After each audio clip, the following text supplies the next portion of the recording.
Do you like Slipknot or Stone Sour? Do you like Jim Root? Well, I got his guitars. Well, someone lent me their guitars. And we're going to talk about guitars. So I have two Jim Root models here. I have the Telly that's made in Mexico, and I have the Jazzmaster that's made in the US. I figured I would just run some tests and see if you like them, which one you like better, and which one I like better. By the end of it, we'll find out. So let's go on a journey together. But for now, let's talk about specs.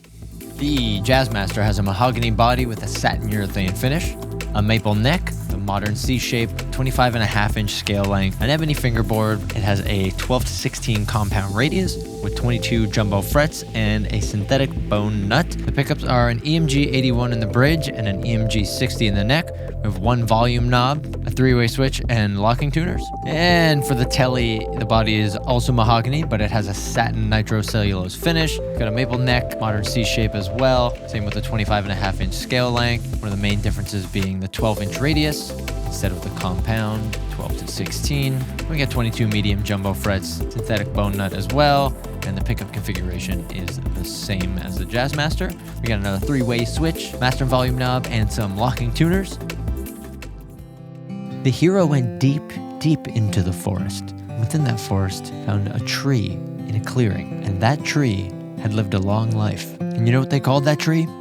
Jim. Now he plays in a band. Slipknot's pretty iconic.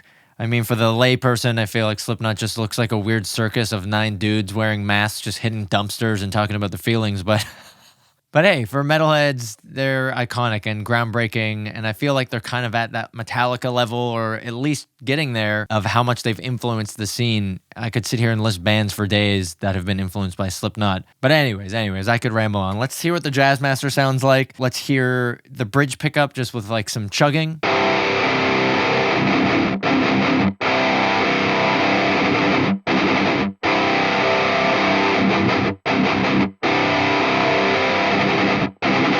How did that sound? Did you like it? Was it chunky?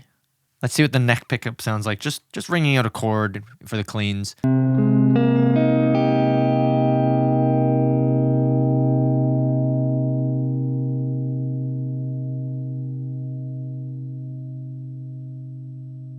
All right, for the middle position, let's just ring out a chord.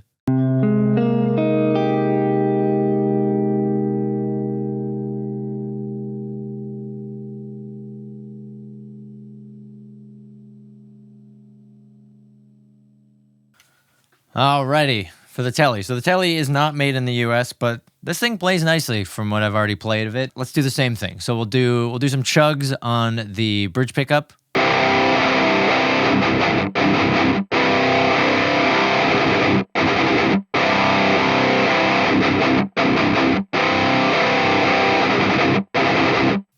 I mean, not bad.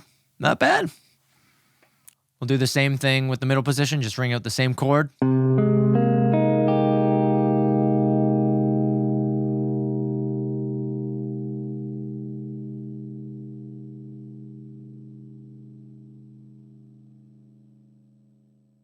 And then for the neck position, let's do the same thing.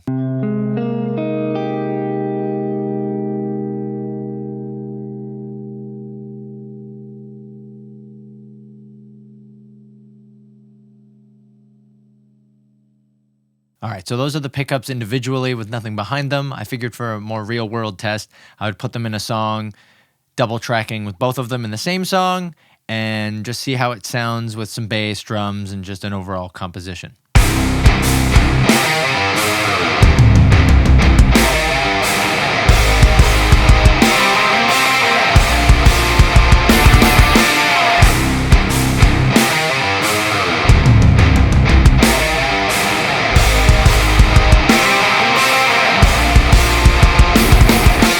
Music, there we go. With these two guitars, I feel like if I had to choose one, it's kind of hard. I feel like if it was just vibe and look, I would go with the Jazzmaster. I love the oblong shape of a Jazzmaster.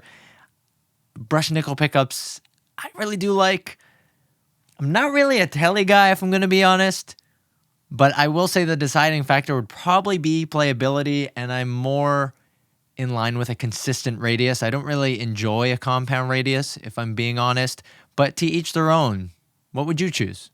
All right, I think that's it. So if you're into a forest of a man and a rope band, then these guitars might be for you. Until then, I don't know, check some other videos on my YouTube channel if you want.